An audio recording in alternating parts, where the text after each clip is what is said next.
The tires of the moving truck hadn't even cooled down when the first siren wailed in the distance.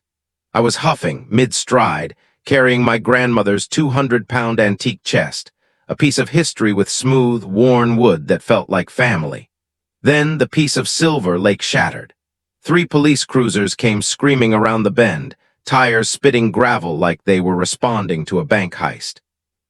I stood there, sweat dripping from my forehead, as officers spilled out with their hands on their holsters. And there she was, Brenda Sterling. She was standing on her manicured lawn, arms crossed, wearing tennis whites that were whiter than her soul. She had called 911, reporting suspicious individuals breaking into the Palmer property. "Officers, this man is trespassing," she announced, her voice dripping with fake concern and expensive perfume. The smell of her floral scent couldn't mask the cheap, toxic attitude she carried. I didn't argue. I slowly reached into my pocket, pulled out my wallet, and handed over my ID, my keys, and the deed to the house. "I'm Jackson Palmer," I said calmly. "This was my Uncle Silas's house." The cops barely glanced at the paperwork before handing it back. "Well, Mrs. Sterling, looks like a good catch," one officer said, clearly wanting to stay on the HOA president's good side. She didn't apologize. She didn't even blink. Instead, she stepped closer to me, her eyes narrow and cold. "I don't care what papers you have," she hissed, her voice a low, venomous whisper. "You don't belong here. This is a community of standards and protocols." She looked at my Syracuse t-shirt and faded jeans like I was a stain on her perfect sidewalk. "Cross me," she warned, "and I will destroy you." I watched her walk away, her heels clicking against the pavement like a countdown timer. She thought she was the queen of this 12-home kingdom, a dictator who had spent 6 years making people's lives miserable with paperwork and fines. She saw a guy in a rental truck who looked like he actually worked for a living. What she failed to realize was that I wasn't just another victim to be bullied. Silas had been playing real estate chess for a decade while Brenda was playing checkers with people's lives. Minutes from now, she was going to learn a very expensive lesson. Never threaten a man who owns more than just one house on the block. The revenge I was about to serve wasn't just for me. It was for every neighbor she had ever terrorized. Uncle Silas wasn't exactly the warm and fuzzy type of relative you find at a Sunday barbecue. He was the kind of man who showed up to family dinners twice a year, spoke exclusively about municipal bonds, and disappeared before the dessert was even served. To the world, Silas had all the personality of a dry tax document. But as I sat in a lawyer's office that smelled like expensive leather and other people's money, I realized my boring uncle had been a silent genius.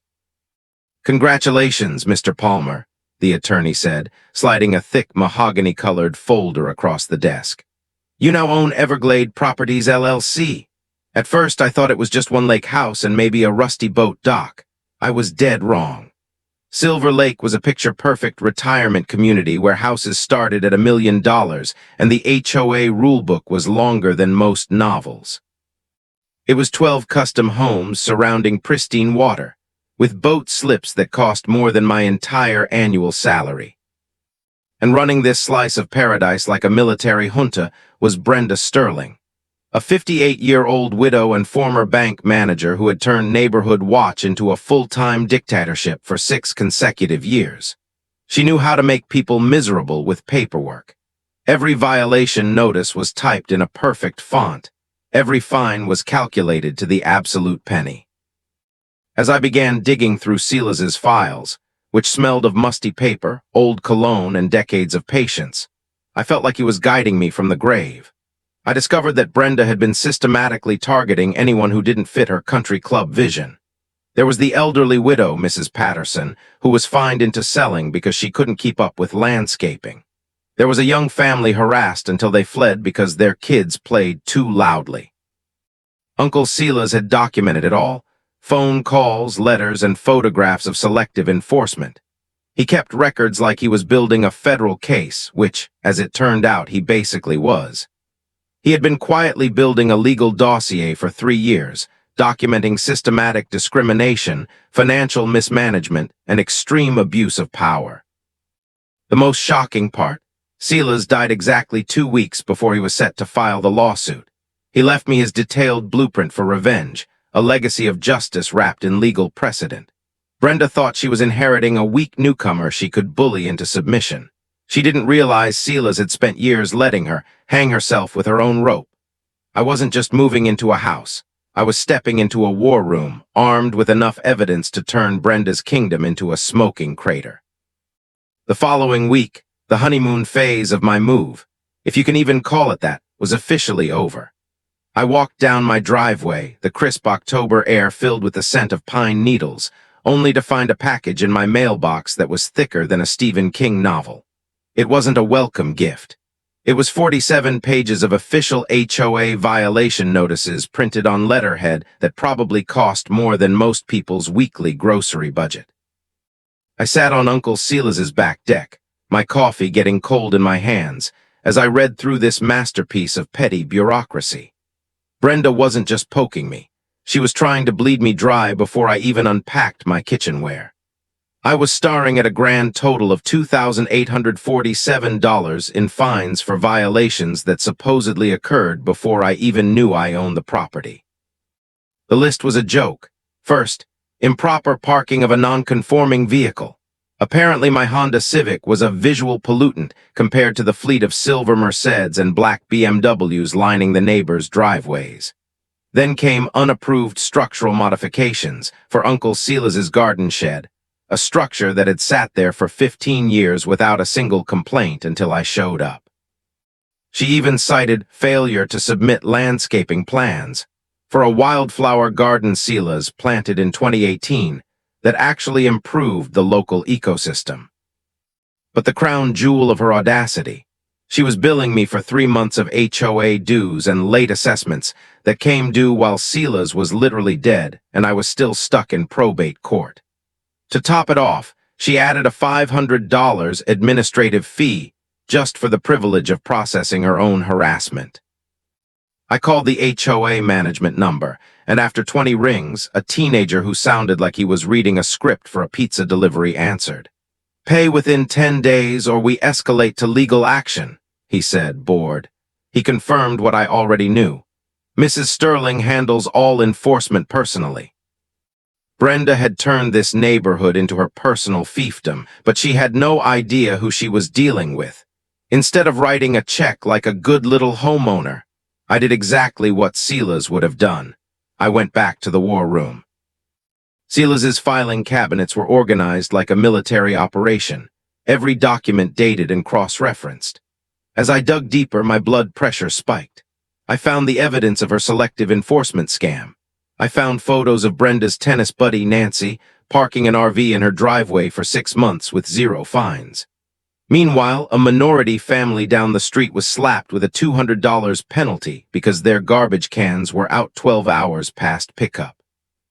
Silas had documented everything, timestamps, audio recordings of meetings, and letters where Brenda spoke about maintaining the character of the community. Legal code for keeping out anyone I don't like.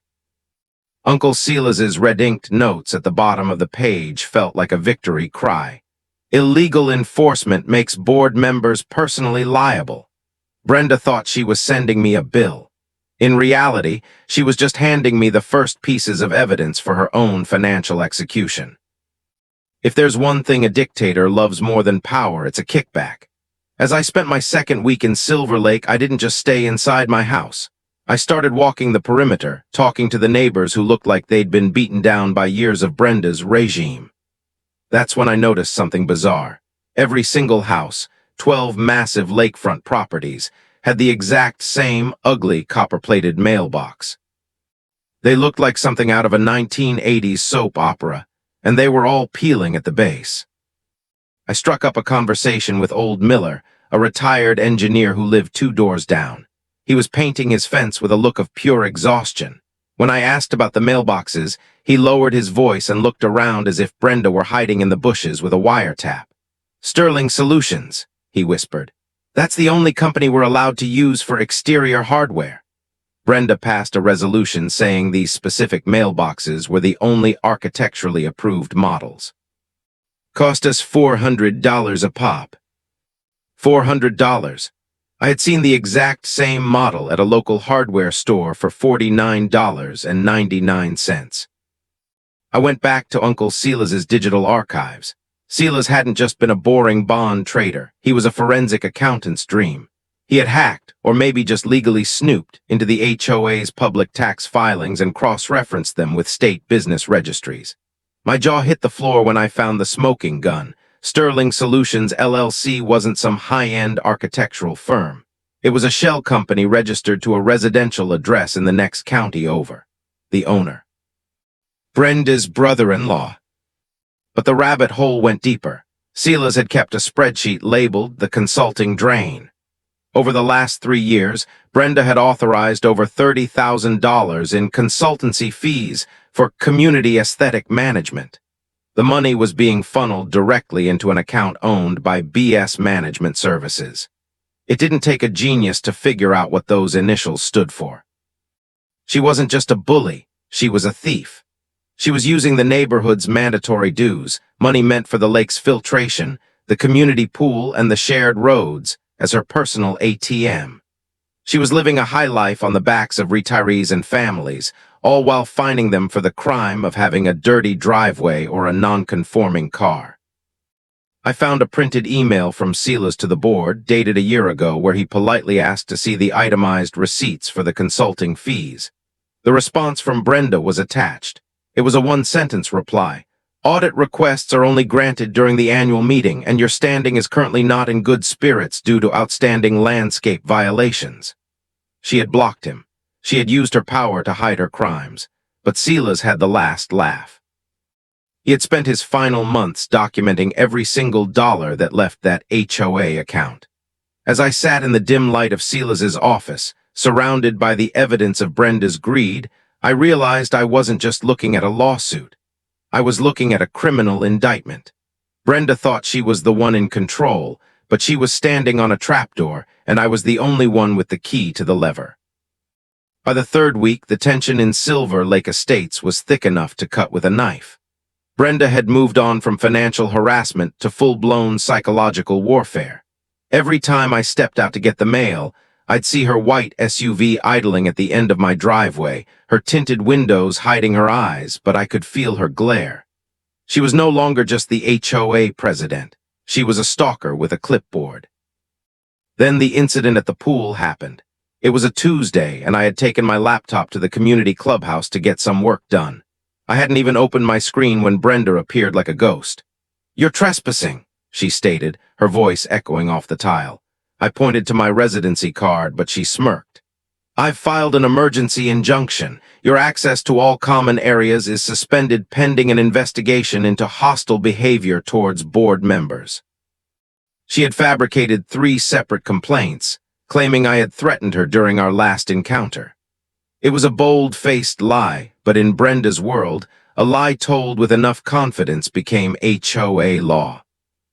But the real breaking point came on Thursday morning. I was woken up by the roar of a commercial wood chipper. I ran to the window and saw a landscaping crew, Sterling Solutions employees, tearing into Uncle Silas's backyard. They weren't just trimming hedges, they were uprooting his native plant garden. This wasn't just a garden. It was Silas's sanctuary. He had spent 15 years cultivating rare, indigenous Florida flora that supported the local bee population and filtered the runoff before it hit the lake. It was a delicate, award-winning ecosystem that Silas had painstakingly documented in his journals. I sprinted outside, yelling for them to stop. The foreman pointed to a work order signed by Brenda. "Reason, unauthorized noxious weeds," it read. Brenda was standing on her balcony across the way, sipping tea, watching as 15 years of my uncle's passion was fed into a shredder. She wanted to see me break. She wanted me to scream and lose my cool so she could call the cops again and have me hauled off for good. Instead, I stopped. I took a deep breath, pulled out my phone, and started recording. "You realize those weeds are protected under the Florida Water Resource Act?" I shouted toward her balcony. "And that this garden is a certified research site." She just laughed. "It's an eyesore, Jackson, and in this neighborhood I decide what lives and what dies." That was the moment the quiet Jackson died. She had made it personal. She had destroyed the only beautiful thing my uncle had left behind. As the crew hauled away the remains of the garden, I went back inside and opened Silas's nuclear folder.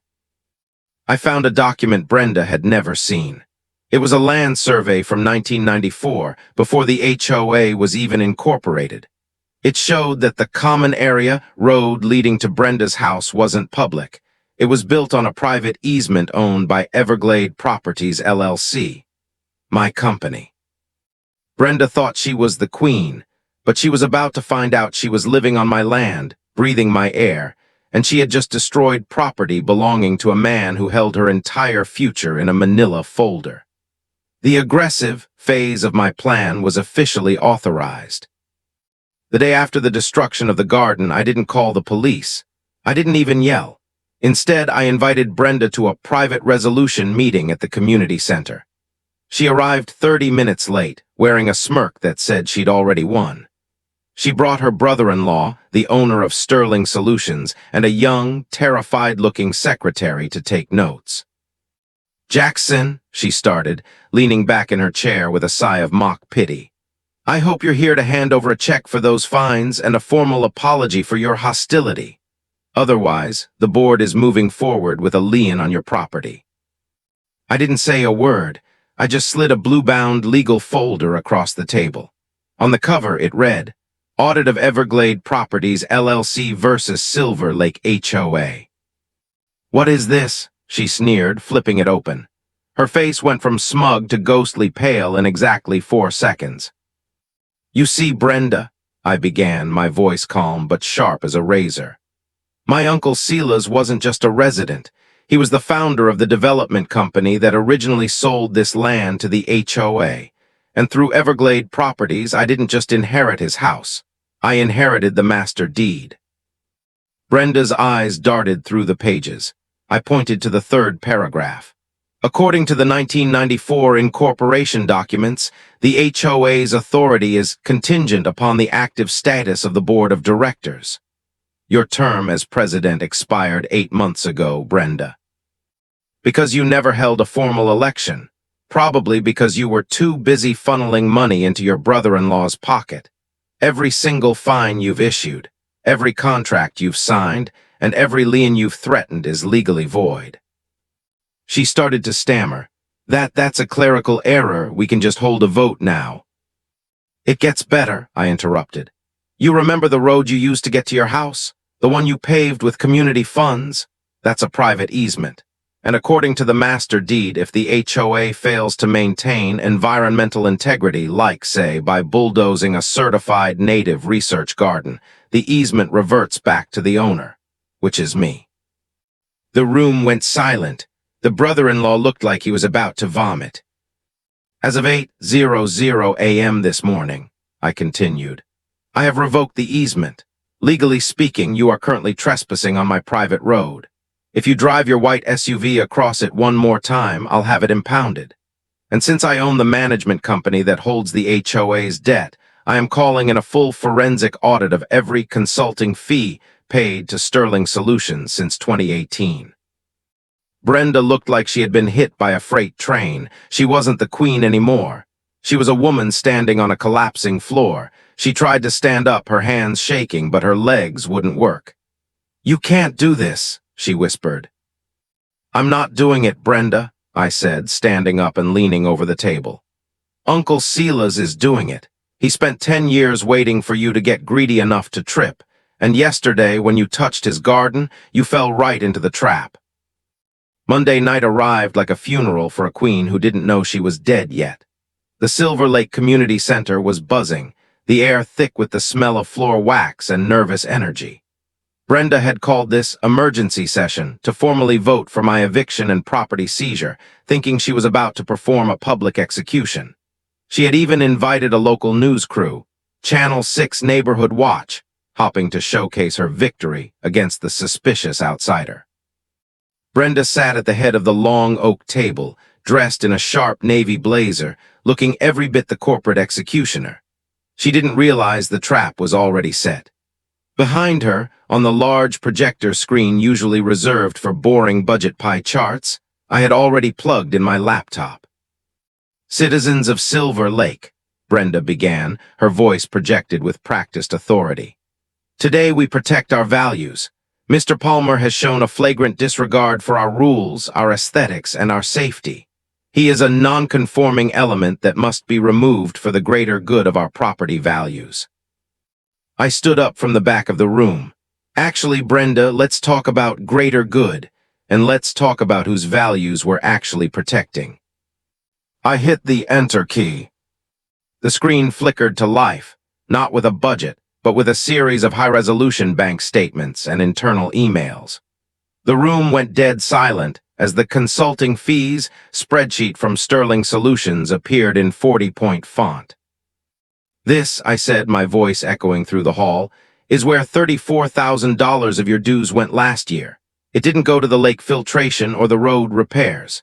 It went to a shell company owned by Brenda's brother-in-law. And here," I clicked to the next slide, "is the secret contract Brenda signed with Grand View developers to sell our community's green space for a high-density condo project. She wasn't protecting your property values. She was preparing to liquidate the neighborhood for a 7-figure commission." The neighbors Leo, Sarah, and old Miller gasped. The Channel 6 cameraman zoomed in on Brenda's face, which had turned a sickly shade of gray. "You're lying," Brenda screamed, slamming her fist on the table. "I am the president. I have the authority." "You were the president," I countered, stepping forward into the light. "But as I proved to the county clerk this morning, your term expired 8 months ago. Every fine you've issued since then is a legal nullity. And since my company, Everglade Properties, owns the majority of the undeveloped lots and the management debt, I'm calling for an immediate vote of no confidence." The room erupted. It wasn't a debate, it was a revolt. Neighbors who had been bullied for years, people who had paid thousands in fake fines just to be left alone, stood up one by one. "I vote no confidence," Leo shouted. "Me too," Sarah yelled. Brenda looked around the room, her eyes wild, looking for a single ally.